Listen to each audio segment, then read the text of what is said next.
Part 2. Disproving the myth. Letting go of the myth. A growing number of people now believe that government is not necessary and that human society would, on a practical level, work a lot better without it. Others argue that regardless of which works better, society without a coercive state is the only moral choice. As it is the only choice that does not support the initiation of violence against innocent people.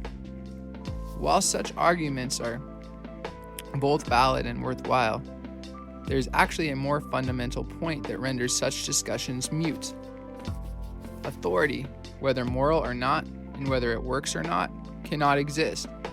And this is not merely a statement of what should be, it is a description of what is. If authority cannot exist, as will logically be proven below, any debate about whether we need it or how well it works on a practical level is pointless. Accordingly, the point of this book is not that government should be abolished, but that government, meaning a legitimate ruling class having authority, does not and cannot exist, and that the failure to recognize this fact has led to immeasurable suffering and injustice. Even most of those who recognize government as a huge threat to humanity speak of doing away with it, as if it actually exists. They speak as if there is a choice between having government and not having government. There is not. Government is a logical impossibility. The problem is not actually government, but the belief in government. By analogy, one who realizes that Santa Claus is not real does not start a crusade to abolish Santa or to evict him from the North Pole. He simply stops believing in him. The difference is that the belief in Santa Claus does little harm, while the belief in the mythical beast called authority has led to unimaginable pain and suffering, oppression and injustice. The message here is not that we should try to create a world without authority. Instead, the message is that it would behoove human beings to accept the fact that a world without authority is all that has ever existed, and that mankind would be far better off and people would behave in a far more rational, moral, and civilized manner if that fact were widely understood. So why is the myth so tempting? Before demonstrating that authority cannot exist, brief mention should be made of why anyone would want such a thing to exist. It is obvious why those in government seek dominion over others, and why they would want government to exist. It gives them an easy, allegedly legitimate mechanism through which they can forcibly control others. But why would those being controlled want it to exist? The mindset of status usually starts with a reasonable concern, but ends with an insane solution. The average person who looks out at the world knowing there are billions of human beings out there, many of whom are stupid or hostile, naturally wants some sort of assurance that he will be protected from all the negligent and malicious things others do. Most believers in government openly describe that as the reason government is needed, because people cannot be trusted, because it is in man's nature to steal, fight, etc. Statists often assert that without a controlling authority, without government making and enforcing the rules of society on everyone, every dispute would end in bloodshed. There would be little or no cooperation. Trade would all but cease. It would be every man for himself, and humanity would degrade into a caveman or Mad Max type of existence. The debate between statism and anarchism or voluntarism is often incorrectly assumed to be a question of whether people are inherently good and trustworthy and therefore need no controllers, or are inherently bad and untrustworthy and therefore need government to control them. In truth, whether humans are all good, all bad, or something in between, the belief in authority is still an irrational superstition. But the most popular excuse for government, that people are bad and need to be controlled, inadvertently exposes the lunacy inherent in all statism. If human beings are so careless, stupid, and malicious that they cannot be trusted to do the right thing on their own, how would the situation be improved by taking a subset of those very same careless, stupid, and malicious human beings and giving them societal permission to forcibly control all the others. Why would anyone think that rearranging and reorganizing a group of dangerous beasts would make them civilized? The answer hits at the mythological nature of the belief in authority. It is not merely a different arrangement of human beings that authoritarians seek, but the involvement of some superhuman entity, with rights that human beings do not have, and with virtues that human beings do not have, which can be used to keep all the untrustworthy human beings in line. To say that human beings are so flawed that they need to be controlled, a common refrain among statists, implies that something other than human beings needs to do the controlling. But no matter how hard you study government, you will find that it is always run entirely by people. Saying that government is necessary because people are untrustworthy is as irrational as saying that if someone is being attacked by a swarm of bees, the solution is to create an authoritarian hierarchy among the bees, assigning some of the bees the duty of preventing the other bees from doing harm. However dangerous the bees may be, such a solution is ridiculous. What we really want out of government is a huge, unstoppable power that will be used for good. But there is no magic trick, political or otherwise, capable of guaranteeing that justice will occur, that the good guys will win, or that the innocent will be protected and cared for. The giant superhuman magical savior that statists insist is needed to save humanity from itself does not exist. On this planet, at least, human beings are the top. There's nothing above them to control them and make them behave properly.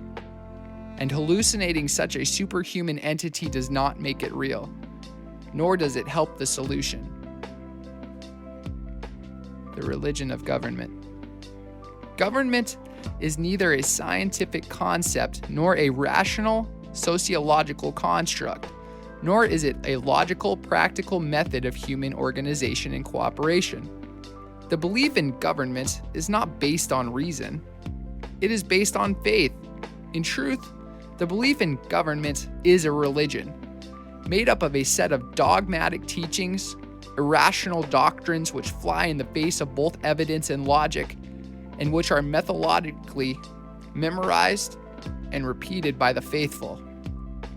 Like other religions, the gospel of government describes a superhuman, supernatural entity above mere mortals, which issues commandments to the peasantry, for whom unquestioning obedience is a moral imperative. Disobeying to the commandments or breaking the law is viewed as a sin, and the faithful delight in the punishment of the infidels and sinners or criminals, while at the same time taking great pride in their own loyalty and humble subservience to their God as law-abiding taxpayers.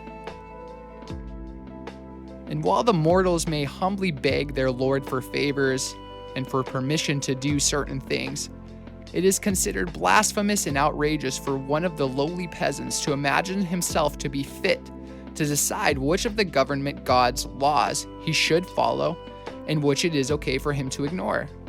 Their mantra is, you can work to try to change the law, but as long as it's the law, we will have to follow it. The religious nature of the belief in authority is put on display for all to see whenever people solemnly stand with their hands upon their hearts and religiously proclaim their undying faith in and loyalty to a flag and a government, the Republic. It rarely occurs to those who recite the Pledge of Allegiance while feeling deep pride that what they're actually doing is swearing allegiance to a system of subjugation and authoritarian control. In short, they are promising to do as they are told and behave as loyal subjects to their masters. Aside from the patently inaccurate phrase at the end about liberty and justice for all, the entire pledge is about subservience to the government, which claims to represent the collective, as if that in itself is some great and noble goal. The pledge and the mentality and emotions it is intended to stir up would apply equally well to any tyrannical regime in history. It is a promise to be obedient and easily controlled, to subordinate oneself to the Republic, rather than a promise to do the right thing. Many other patriotic rituals and songs, as well as the overtly religious reverence given to two pieces of parchment, the Declaration of Independence and the U.S. Constitution, also demonstrates that people do not merely view government as a practical necessity. They view it as a god, to be prayed and worshipped, honored and obeyed. The main factor distinguishing the belief in government from other religions today is that people actually believe in the god called government. The other gods people claim to believe in, and the churches they attend, are now by comparison little more than empty rituals and half-heartedly parroted superstitions. When it comes to their everyday lives, the God that people actually pray to save them from misfortune, to smite their enemies, and to shower them with blessings is government. It is government whose commandments the people most often respect and obey. Whenever a conflict arises between government and the teachings of the lesser gods, such as pay your fair share, taxation versus thou shalt not steal, or duty to country, military service versus thou shalt not murder, the commands of government supersede all the teachings of other religions. Politicians, the high priests of the church of government, the mouthpieces and representatives of government who deliver the sacred law from on high, even openly declare that it is permissible for the people to practice whatever religion they wish, as long as they do not run afoul of the supreme religion by disobeying the law, meaning the dictates of the God called government. Perhaps most telling is that if you suggest to the average person that maybe God does not exist, he will likely respond with less emotion and hostility than if you bring up the idea of life without government. This indicates which religion people are more deeply emotionally attached to, and which religion they actually believe in more firmly. In fact, they believe so deeply in government that they do not even recognize it as being a belief at all. The reason so many people respond to the idea of a stateless society or anarchy with insults, apocalyptic predictions, and emotional tantrums, rather than with calm reasoning, is because their belief in government is not the result of careful, rational consideration of evidence and logic. It is, in every way, a religious faith, believed only because of prolonged indoctrination, and there is almost nothing which state worshippers find more existentially terrifying than contemplating the possibility that government, their savior and protector, teacher and master, doesn't actually exist, and never did. Many political rituals have overtly religious overtones to them. The grandiose cathedral-like buildings, the pomp and circumstance at inaugurations and other government ceremonies, the traditional costumes and age-old rituals, the way the members of the ruling class are treated and described, e.g., honorable, all give such proceedings an air of holiness and reverence, far more indicative of religious rites than of a practical means of collective organization. It would be helpful to have some morally superior, all-powerful deity to protect the innocent and to prevent injustice, and that is what statists hope government will be. A wise, unbiased, all-knowing, and all-powerful final decider that will override and supersede the selfish wisdoms of man, or the whims of man rather, and unerringly dispensing justice and fairness. However, there is no such thing, and can be no such thing, and there are many reasons why it is foolish to look to government as the solution to human imperfection.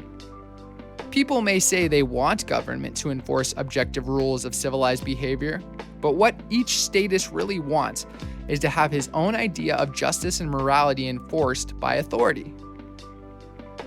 But the statist fails to realize that the moment there is an authority, it is no longer up to the statist to decide what counts as moral or just. The authority will claim the right to do that for him. And so, over and over again, believers in authority have tried to create an all-powerful force for good by anointing people as rulers, only to quickly learn that once the master is on the throne, he does not care what his slaves were hoping he would do with the power they gave him. And this has happened to all kinds of statists, with very different beliefs and agendas. Socialists assert that government is needed to fairly redistribute wealth. Objectivists assert that government is needed to protect individual rights. Constitutionalists assert that a government is needed to carry out only those tasks listed in the Constitution.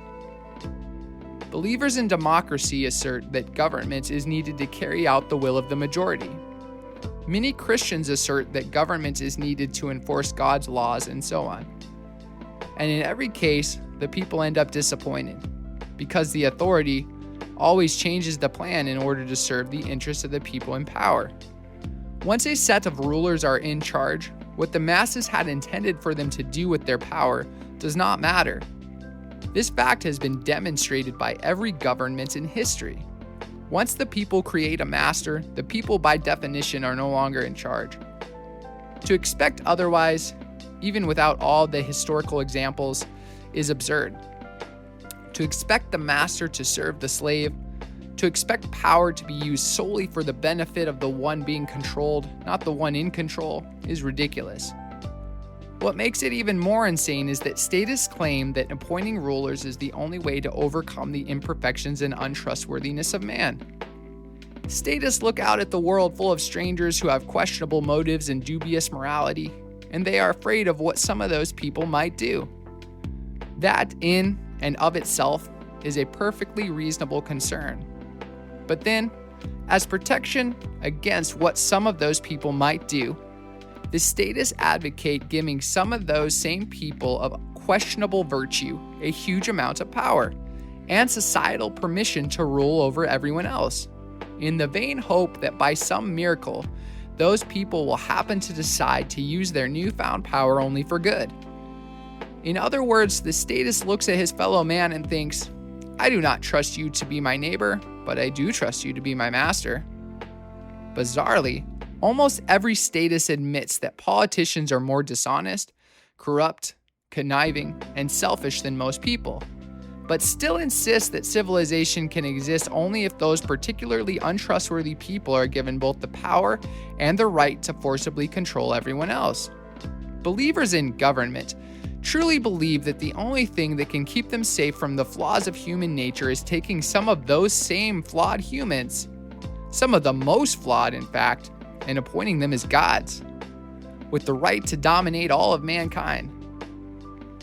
In the absurd hope that, if given such tremendous power, such people will use it only for good.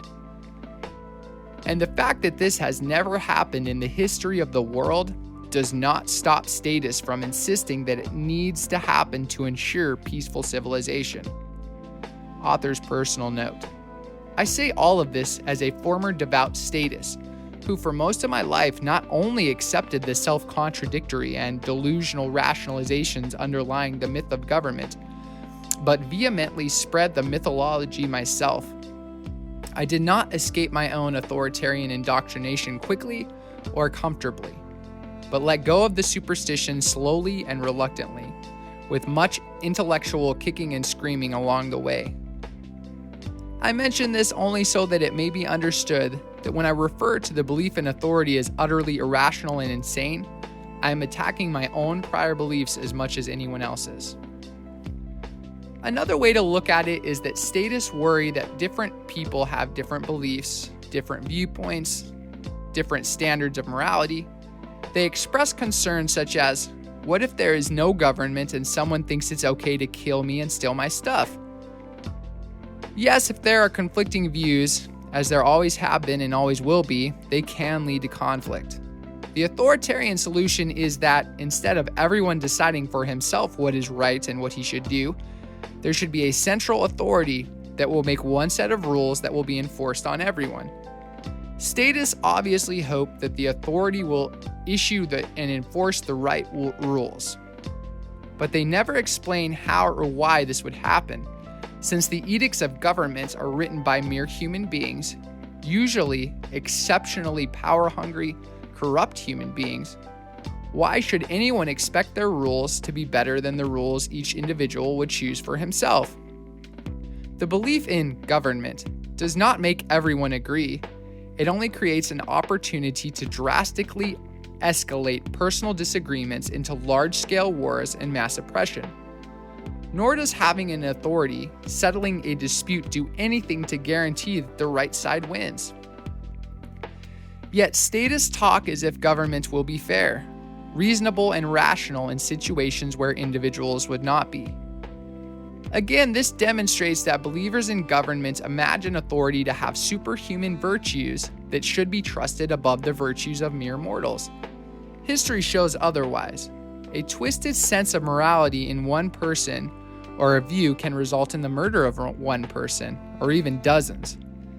But that same twisted sense of morality in just a few people, when they get a hold of a machine called government, can result in the murder of millions.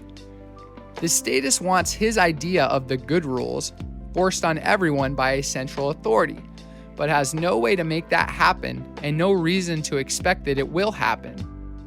In their search for an all-powerful good guy to save the day, statists often always end up creating all-powerful bad guys. Over and over again, they build up giant, unstoppable government monsters in the hope that they will defend the innocent, only to find that the monsters become a far greater threat to the innocent than the threats they were created to protect against. Ironically, what statists actually advocate in their attempts to guarantee justice for all is the legitimization of evil. The truth is that all the belief in authority ever does, and all it can ever do, is to introduce more immoral violence into society. This is not an unfortunate coincidence or the side effect of a basically good idea. It is a truism based upon the nature of belief in authority, and this is easy to logically prove. Adding more immoral violence. Almost everyone agrees that sometimes physical force is justified, and sometimes it is not. Though people may argue about details in gray areas, it is generally accepted that aggressive force, the initiation of violence against another person, is unjustified and immoral. This would include theft, assault, and murder, as well as more indirect forms of aggression such as vandalism and fraud. On the other hand, using force in defense of the innocent is widely accepted as justified and even moral. The legitimacy of the use of force is determined by the situation it is used in, not by who is using it. To simplify, force which everyone has the right to use can be termed good force, and force which no one has the right to use can be termed bad force. The reader can apply his own standards, and the logic here will still apply. Because of the belief in authority, agents of government are imagined to have the right to use force not only in situations where everyone would have such a right, but in other situations as well, such as using force to collect taxes. It stands to reason that if everyone has the right to use good force, but the law supposedly authorizes agents of government to use force in other situations as well, then the law is nothing but an attempt to legitimize bad force. In short, authority is permission to commit evil, to do things that would be recognized as immoral and unjustified if everyone else did them. Obviously, neither the enthusiastic voter who proudly posts a campaign sign in his yard, nor the well-intentioned citizen who runs for office understands this fact. If they did, they would understand that democracy is nothing more than majority-appointed immoral violence, and cannot possibly fix society or be a tool for freedom or justice. Despite the mythology which claims that a person's vote is his voice, and that the right to vote is what makes people free, the truth is that all democracy does is legitimize aggression and unjustified violence. The logic of this is so simple and obvious that an enormous amount of propaganda is needed in order to train people not to see it. If everyone has the right to use inherently righteous force, and government agents are allowed to use force in other situations as well, then, by its very nature, what government adds to society is immoral violence. The problem is that the people are taught that when violence has been made legal and is committed by authority, it changes from immoral violence into righteous law. The fundamental premise upon which all government rests is the idea that what would be morally wrong for the average person to do can be morally right when done by agents of authority. implying that the standards of moral behavior which apply to human beings do not apply to the agents of government. Again, hinting that the thing called government is superhuman. Inherently righteous force, which most people generally agree is limited to defensive force, does not require any law or special authority to make it valid. The only thing that law and government are needed for is to attempt to legitimize immoral force. And that is exactly what government adds, and the only thing that it adds to society. More inherently unjust violence. No one who understands this simple truth would ever claim that government is essential to human civilization. The notion that man-made law can negate the usual rules of civilized behavior has some fairly terrifying ramifications. If government is not limited by basic human morality, which the very concept of authority implies, by what standards or principles would government action be limited at all? If 30% taxation is valid, why would 100% taxation not be valid? If legal theft is legitimate and just, why couldn't legalized torture and murder be legitimate and just? If some collective need requires society to have an institution that has an exemption from morality, why would there be any limits on what it can do? If exterminating an entire race or outlawing a religion or forcibly enslaving millions is deemed necessary for the common good, by what moral standards could anyone complain? Once they have accepted the premise of authority, all belief in government rests on the idea that the common good justifies the legal initiation of violence against innocents to one degree or another. And once that premise has been accepted, there is no objective moral standard to limit government behavior. History shows this all too clearly. Almost everyone accepts the myth that human beings are not trustworthy enough, not moral enough, not wise enough to exist in peace without a government, to keep them in line. Even many who agree that there would be no rulers in an ideal society often opine that human beings are not ready for such a society. Such sentiments are based on a fundamental misunderstanding of what authority is and what it adds to society. The idea of government as a necessary evil, as Patrick Henry described it, implies that the existence of government imposes restraints upon the violent, aggressive nature of human beings, when in reality, it does the exact opposite.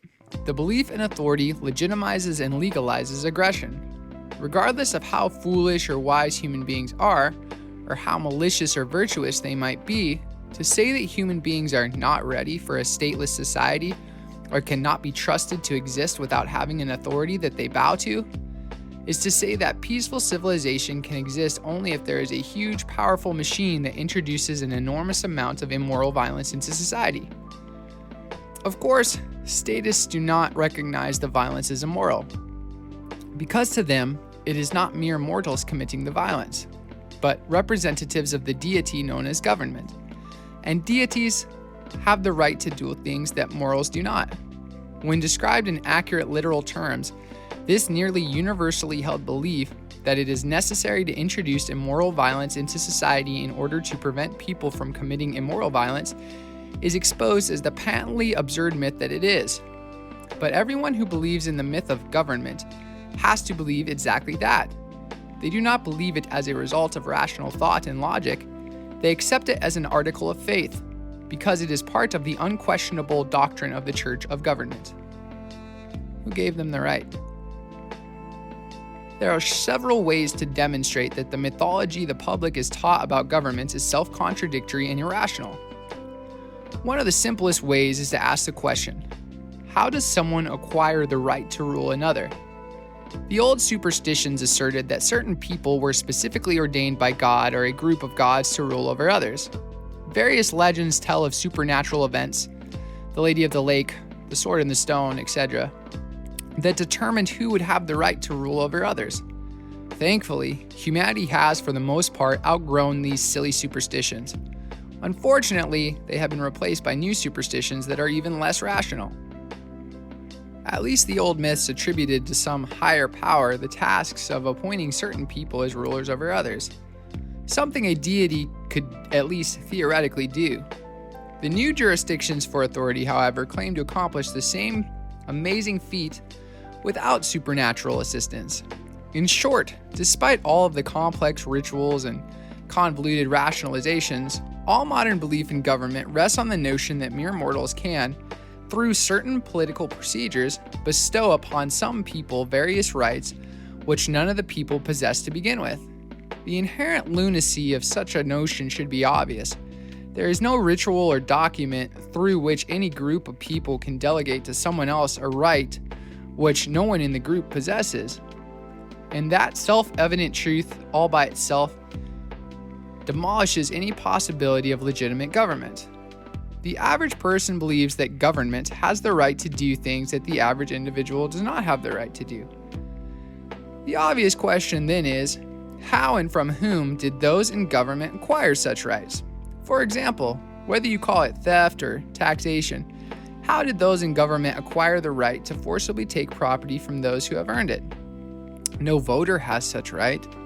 So how could voters possibly have given such right to the politicians? Today, all statism is based entirely upon the assumption that people can delegate rights they do not have. Even the U.S. Constitution pretended to give to Congress the right to tax and regulate certain things, though the authors of the Constitution had no such right themselves, and so could not possibly have given such a right to anyone else.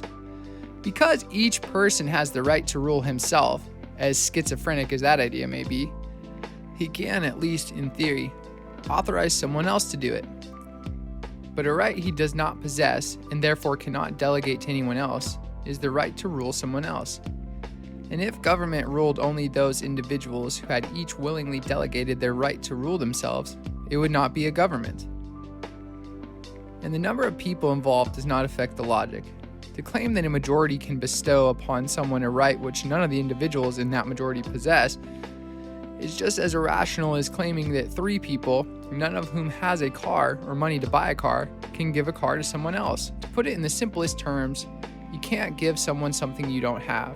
And that simple truth, all by itself, rules out all government, because if those in government have only those rights possessed by those who elected them, then government loses the one ingredient that makes them government, the right to rule over others.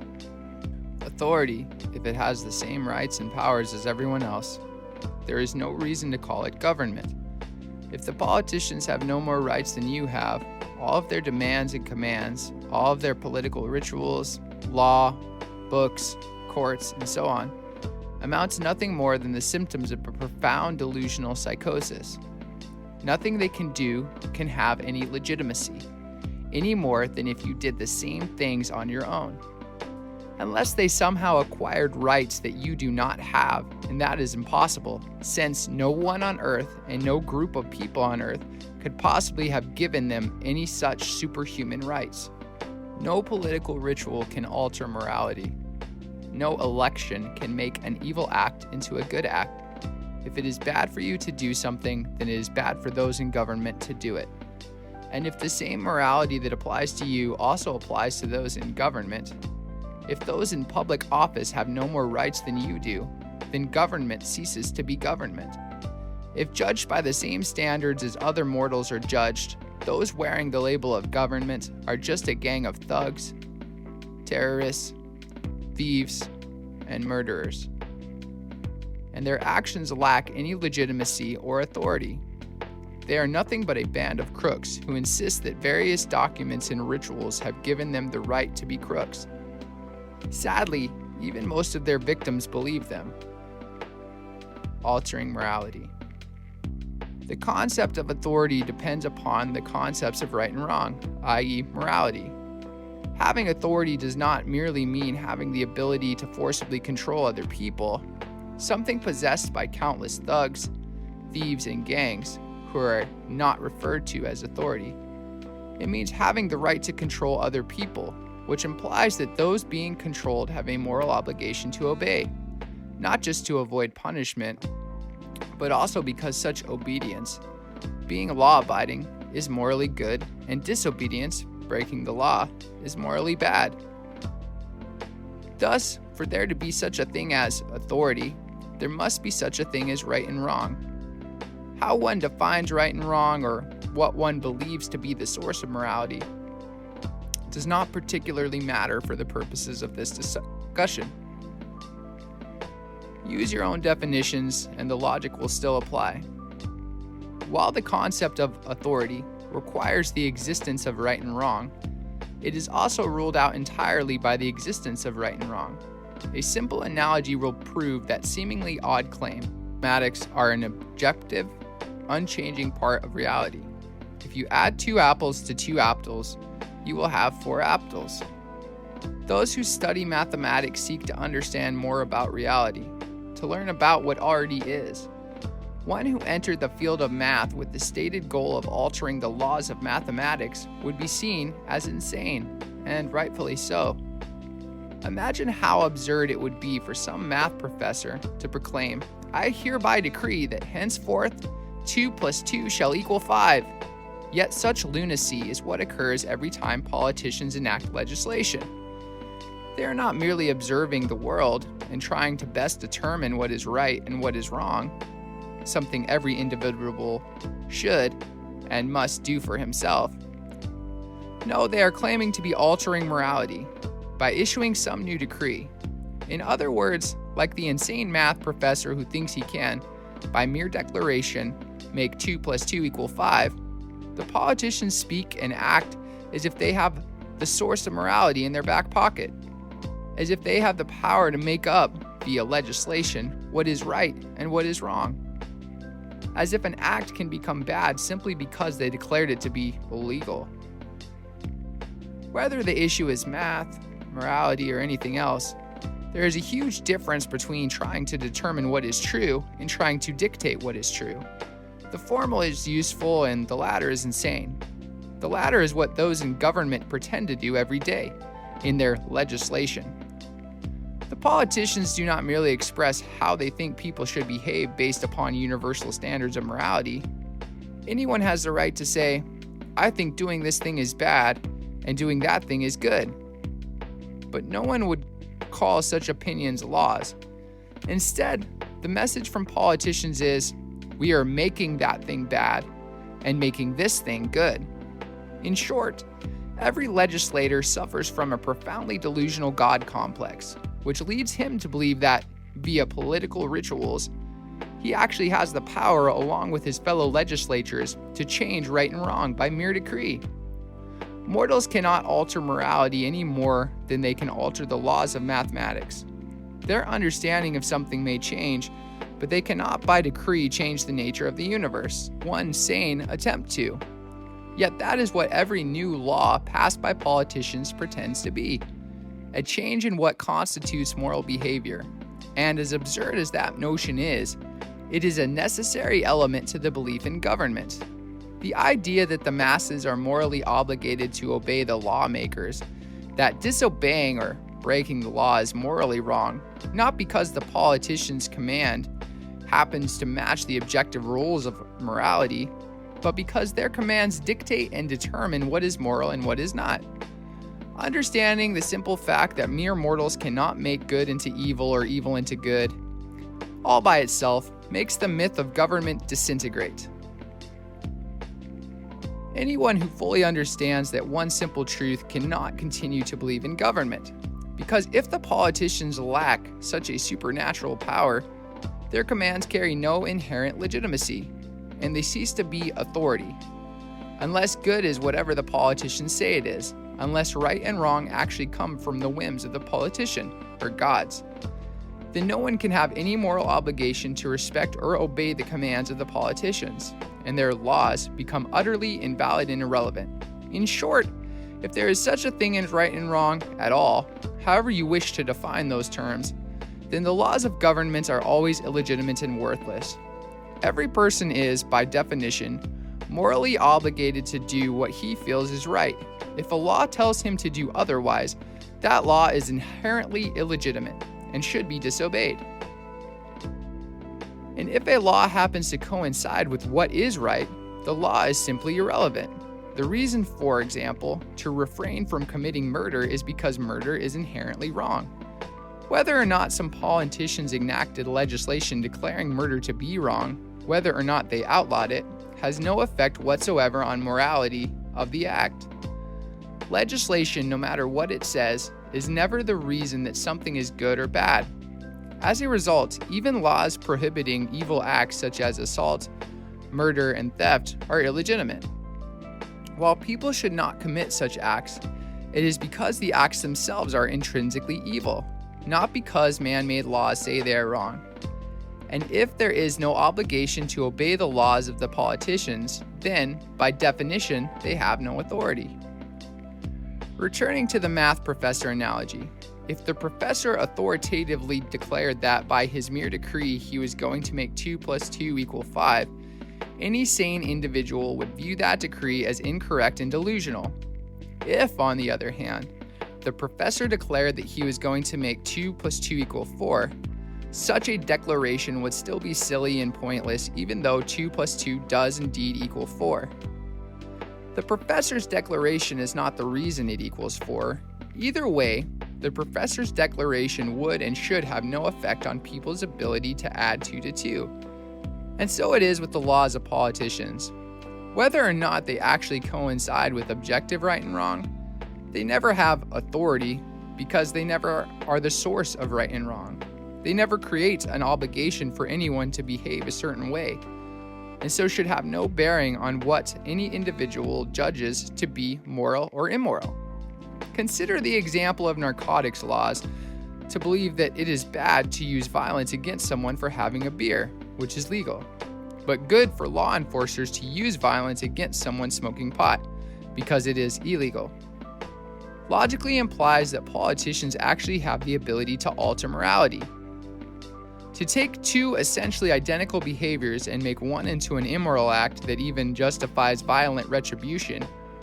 Moreover, if one accepts the legitimacy of laws, politicians' commands, one must also accept that drinking alcohol was perfectly moral one day, but was immoral the next day. The day prohibition was enacted. Then, not many years later, it was immoral one day and moral the next. The day prohibition was repealed. Even the gods of most religions do not claim the power to constantly amend and revise their commands, to regularly change what is right and what is wrong. Only politicians claim such a power. Every act of legislation involves such lunacy, the notion that one day an act could be perfectly permissible and the very next day it was outlawed, it would become immoral. Ability of judging. Nearly everyone is taught that respect for the law is paramount to civilization, and that the good people are those who play by the rules, meaning they comply with the commands issued by government. But in reality, morality and obedience are often direct opposites. Unthinking adherence to any authority constitutes the greatest betrayal to humanity that there could possibly be, as it seeks to discard the free will and individual judgment that makes us human and makes us capable of morality, in favor of blind obedience, which reduces human beings to irresponsible robots. The belief in authority, the idea that the individual has an obligation to ignore his own judgment and decision-making process in favor of obeying someone else, is not just a bad idea, it is self-contradictory and absurd. The profound lunacy involved can be summed up as follows. I believe it's good to obey the law. In other words, I judge that I should do as the legislators command. In other words, I judge that, rather than making my own decisions about what I should do, I should subjugate myself to the will of those in government. In other words, I judge that it is better for my actions to be dictated by the judgment of people in power instead of by my own personal judgment. In other words, I judge that it is right for me to follow the judgment of others, and wrong for me to follow my own judgment. In other words, I judge that I should not judge. In any case, there is a conflict between a person's own conscience and what the law commands. There are only 2 options. Either the person ought to follow his own conscience regardless of what the so-called law says, or he is obligated to obey the law, even though that means doing what he personally thinks is wrong. Regardless of whether the individual's judgment is flawed or not, it is schizophrenic insanity for a person to believe that it is good for him to do what he believes is bad. Yet that is the basis of the belief in authority. If one understands the fact that every individual is obligated at all times, in all places, to do whatever he thinks is right, then he cannot have any moral obligation to obey any outside authority. Again, if law coincides with the individual's judgment, the law is irrelevant. If, on the other hand, the law conflicts with his own judgment, then the law must be viewed as illegitimate. Either way, the law has no authority. Any obligation to obey an authority is not the same as people voluntarily altering their behavior for the sake of a peaceful coexistence. A person may think he has every right to play music in his own backyard, but may nevertheless choose not to at his neighbor's request. Or a person may change how he dresses, talks, and behaves when he visits some other culture or some setting where his usual behavior might offend others. There are many factors which can impact someone's opinion about what he should or should not do. Recognizing authority as a myth is not at all the same as not caring what anyone else thinks. Going along with various customs, standards of behavior, and societal norms for the sake of getting along and avoiding conflicts is often a perfectly rational and useful thing to do. What is not rational is for someone to feel morally obliged to do something he does not personally judge to be the right thing to do, given the circumstances. To be blunt, the belief in authority serves as a mental crutch for people seeking to escape the responsibility involved with being a thinking human being. It is an attempt to pass off the responsibility for decision-making to someone else. Those claiming to have authority, but the attempt to avoid responsibility by just following orders, is silly, because it requires the person to choose to do what he was told. Even what appears as blind obedience is still the result of the individual choosing to be obedient. Not choosing anything is not possible, or as the band Rush put it in their song Free Will, if you choose not to decide, you still have made a choice. The excuse, "I was only following orders," neatly dodges the fact that the person first had to decide what he would obey. Authority, even if some authority proclaims "you must obey me," as countless conflicting authorities have claimed, the individual must choose which one, if any, to believe. The fact that most people give very little thought to such things does not change the fact that they had the opinion of not obeying, and are therefore completely responsible for their actions. Precisely the responsibility they wanted authority to relieve them of. It is impossible not to judge. It is impossible not to make choices. For a person to pretend that someone or something else made his choices for him, that he played no part in the decision, and thus bears no responsibility for the outcome, is utterly insane. Loyal obedience to authority, while painted by many as a great virtue, is really nothing more than a pathetic attempt to escape the responsibility of being human and reduce oneself to an unthinking, amoral, programmable machine. Everyone at all times makes his or her own choices and is personally responsible for those choices. Even those who hallucinate an authority are still choosing to believe and choosing to obey, and are still responsible for having done so.